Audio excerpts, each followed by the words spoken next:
বিসমিল্লাহির রহমানির রহিম। সকল প্রশংসা আল্লাহ তাআলার জন্য। মা পরিবার থেকে আমি রাহিনুর বলছিলাম।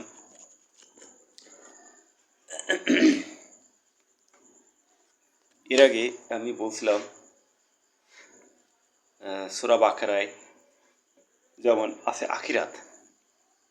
আখিরাত শব্দের অর্থটা কি? আখিরাত শব্দটার ব্যাখ্যাটা কি? আখিরাত শব্দটার তো ব্যাখ্যা বা অর্থ, আখিরাতে ব্যাখ্যা হচ্ছে যে আঁকি মানে চোখ বন্ধ করে যে রাত বা আধার দেখা যায় সেটা হচ্ছে আখিরাত। এখন চোখ বন্ধ করে আমরা সাধারণত অন্ধকারই দেখি।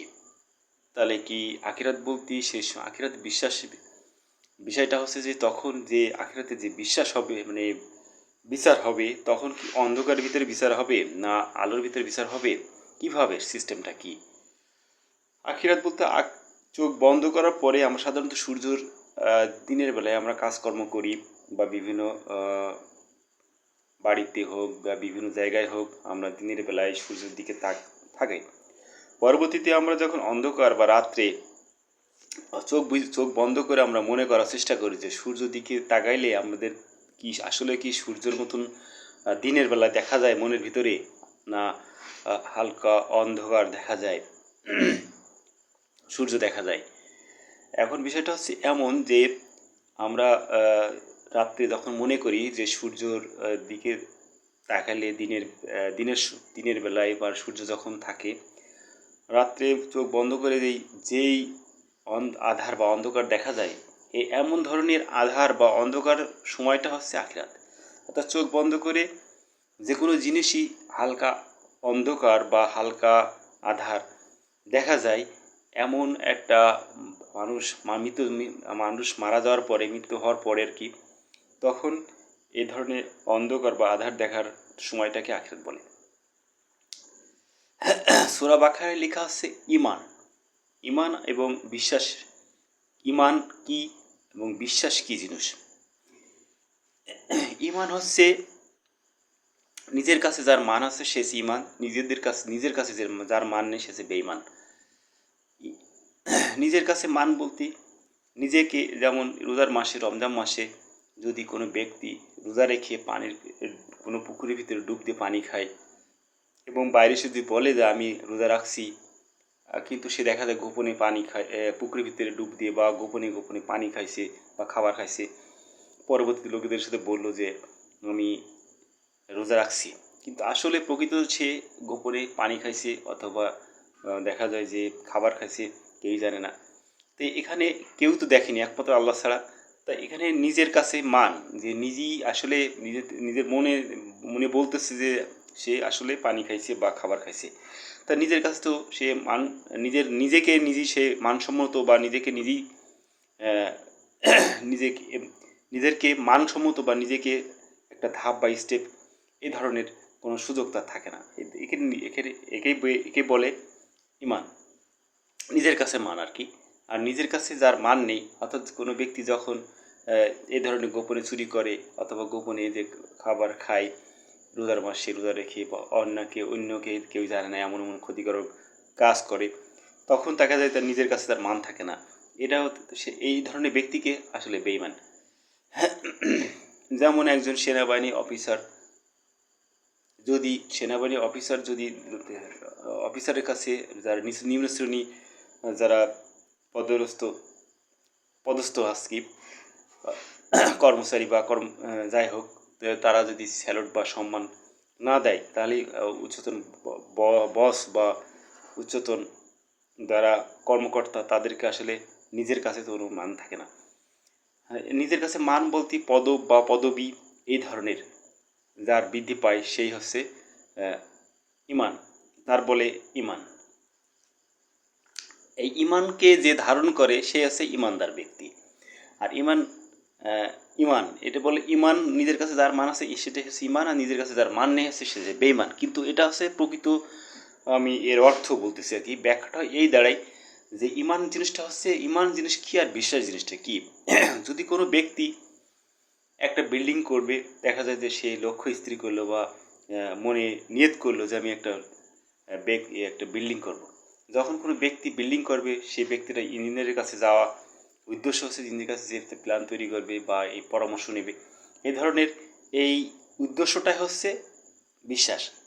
যখন কোনো ব্যক্তি ওই ব্যক্তি যখন ইঞ্জিনিয়ারের কাছে গেল অথবা ইঞ্জিনিয়ারের কাছ থেকে দেখা যায় তাদেরকে প্ল্যান বা পরামর্শ নেওয়ার পরে যে কাজকর্মটা হলো আর কি, সেটা হচ্ছে ইমান আনা। অর্থাৎ বিশ্বাস হচ্ছে কোনো একটা লক্ষ্য স্থির করা বা নিয়ত করাটা হচ্ছে বিশ্বাস। আর নিয়ত করা বা নিয়ত করা অনুযায়ী কাজকর্মটাই হচ্ছে ইমান আনা। আর ইমান যে আনে ইমান আনা ব্যক্তি হচ্ছে ইমানদার। আর যে বিশ্বাস করে বা বিশ্বাসী কার্যক্রমটা সে একজন ইঞ্জিনিয়ারের কাছে যাবে বা গিয়ে যাবে যেই ব্যক্তি, সেই ব্যক্তি হচ্ছে বিশ্বাসী। ইমান এবং বিশ্বাসের ভিতরে পার্থক্য আছে, কিন্তু অনেকে ইমান এবং বিশ্বাসের না বোঝার কারণে অনেকে উল্টাপাল্টা বা বলে, অথবা দেখা যায় যে তাদের সঠিক বা ব্যাখ্যা বা সঠিক ধারণা না থাকার কারণে তারা এই ভুল ধারণার ভিতরে তারা বিভিন্ন কথাবার্তা বা কার্যক্রম করতে থাকে আর কি। দ্বিতীয়ত ইমান বিশ্বাস। দ্বিতীয়ত হচ্ছে যে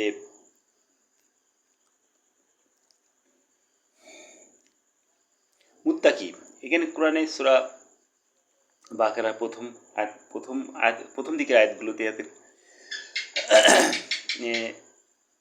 মুত্তাকি বান্দাকে, মুত্তাকি বলতে এখানে মুত্তাকি শব্দ হচ্ছে যে আমরা যে প্রস্রাব বা মুত্তাকির শব্দটাতে আসে, মুত্তাকি কি হচ্ছে সাবি, আর মুত্তা হচ্ছে প্রস্রাব বা পানি ঝরা, এই ধরনের শব্দ থেকে, চাবি থেকে পানি ঝরানো, এই ধরনের শব্দ থেকে মুত্তাকি। অর্থাৎ চাবি দিয়া একটা তালা দিয়া, সেখান থেকে তালা যেখানে আছে সেখানে চাবি আছে, এই ধরনের শব্দটা কি, তালা যেখানে আছে চাবি সেখানে আছে, আর সেখানে কোনো পানি ঝরা বা এই ধরনের শব্দ থেকেই মুত্তাকি কি হচ্ছে চাবি, আর মুত হচ্ছে প্রস্রাব বা পানি, এই ধরনের শব্দ থেকে উদাহরণ থেকে আসছে, এই ধরনের ব্যাখ্যা বোঝায়। এখন কোনো একজন ব্যক্তি দলবদ্ধ মানুষকে অনেকে হয়রানি করে, অনেকের চুরি ডাকাতি করে, অনেকে দেখা যায় যে আটকে রাখে, বিভিন্ন ধরনের অসামাজিক কার্যক্রম, মারধর করা, এ ধরনের বিপদ আপদে ফেলে।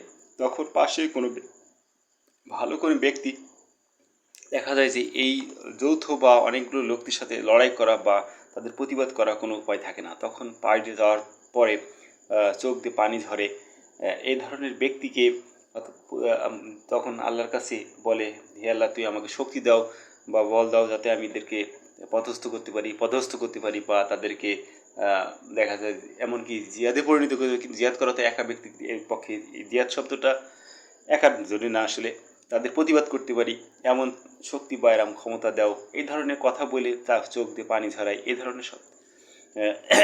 এই ধরনের ব্যক্তিরাই হচ্ছে মুত্তাকি। এখন আসে আমরা ইমাম পরিবারটা কি? ইমাম হচ্ছে বলতে নিজের বোঝা হয়, আর মাম হচ্ছে পানি বা দুধ, এই ধরনের বিশুদ্ধ কোনো পানি বা বিশুদ্ধ কোনো খাবার, বিশুদ্ধ কোনো দুধ, এই ধরনের মানুষকে নিজেকে খাওয়ানো, এই ধরনের শব্দ থেকেই ইমাম ইমাম বলতেছে নিজেকে মাম বা পানি, বিশুদ্ধ পানি বা শুদ্ধ পানি বা সঠিক পানি, ভালো পানি, এই ধরনের ভালো পানি বা দুধ, এই ধরনের খাবারকে ইমাম বলে। যেমন ছোটো বাচ্চাদেরকে বলা হয় মাম বলতে তারা পানি বোঝায়, মাম বলতে দুধ বোঝায়, এই ধরনের। অর্থাৎ আমরা বেবি বা যারা সঠিক পথে আসছে, তাদেরকে সঠিক খাবার বা সঠিক পরামর্শ, সঠিক দিক নির্দেশনা করাটাই হচ্ছে ইমাম। তাই ইমামটা এই সব থেকে নিজেকে নিজে বলতে আমি, ইমাম পরিবার বলতে বোঝায় আমি, আমার স্ত্রী, ছেলে থাকলে ছেলে, মেয়ে থাকলে মেয়ে, এই ধরনের বাবা মা, ভাই বোন, আত্মীয় স্বজন, পাড়া প্রতিবেশী, গ্রামবাসী, বন্ধু বান্ধবী, দেখা যায় যে দেশবাসী, বাইরের দেশবাসী, যারা আমার পক্ষে, তারাই হচ্ছে আমার পরিবার বলতে এখানে বোঝায় শুধু বাবা মা, ছেলে মেয়ে, ভাই বোন, এরাই আসলে না।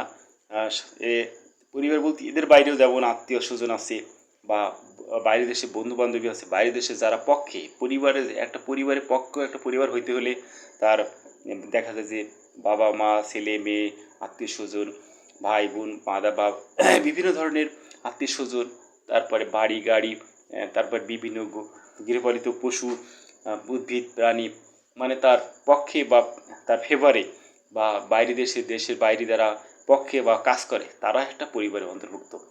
তাই এই পরিবারে অন্তর্ভুক্ত যারা তাদেরকে বিশুদ্ধ বা শুদ্ধ বা সঠিক দিক নির্দেশনা, সঠিক গাইডলাইন, সঠিকভাবে তাদেরকে পরামর্শ, তাদের উপদেশ, তাদের কার্যকলাপ কার্যক্রম বিভিন্ন ধরনের এই সুযোগ সুবিধা তারা পাবে বা ভোগ করবে বা তাদেরকে দেওয়া বা নিজে তাদেরতে উপকৃত হওয়া, তারা উপকৃত হওয়া, এই ধরনের কার্যকলাপের সাথে যারা জড়িত তারাই হচ্ছে একটা পরিবারের সাথে যুক্ত এবং এই পরিবার বা তারাই সম্মিলিতভাবে একটা ইমাম পরিবার।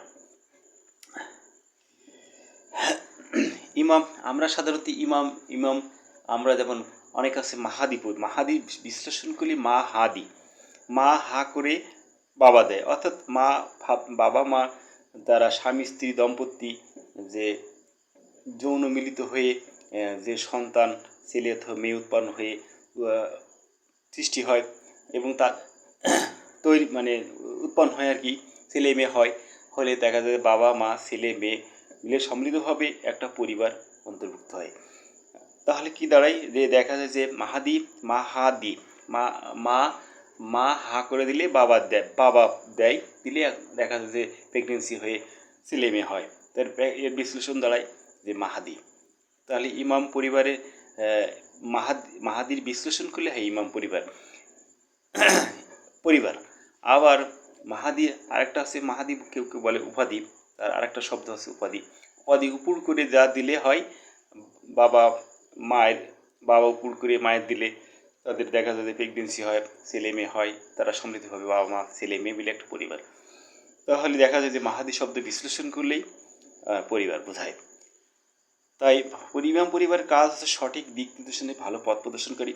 একজন মানুষ কীভাবে ভালো থাকা যায়, একটা দেশ কীভাবে ভালো রাখা যায়, উন্নত করা যায়, একটা আল্লাহ সৃষ্টি সম্পর্কে ব্যাখ্যা, বাংলা কোরআন সম্পর্কিত ব্যাখ্যা, ভাষা সংক্রান্ত ব্যাখ্যা, শেয়ার সংক্রান্ত ব্যাখ্যা, এ ধরনের ব্যাখ্যা যারা শুনতে আগ্রহী বা জানতে আগ্রহী, এর আগেও বলছি আমার প্রসপেক্টার্স বা ব্রোশিওর বিভিন্ন জায়গায় ছড়ানো আছে, আমার সাথে কন্ট্যাক্ট করতে পারে বিভিন্ন ধরনের প্রশ্ন থাকলে।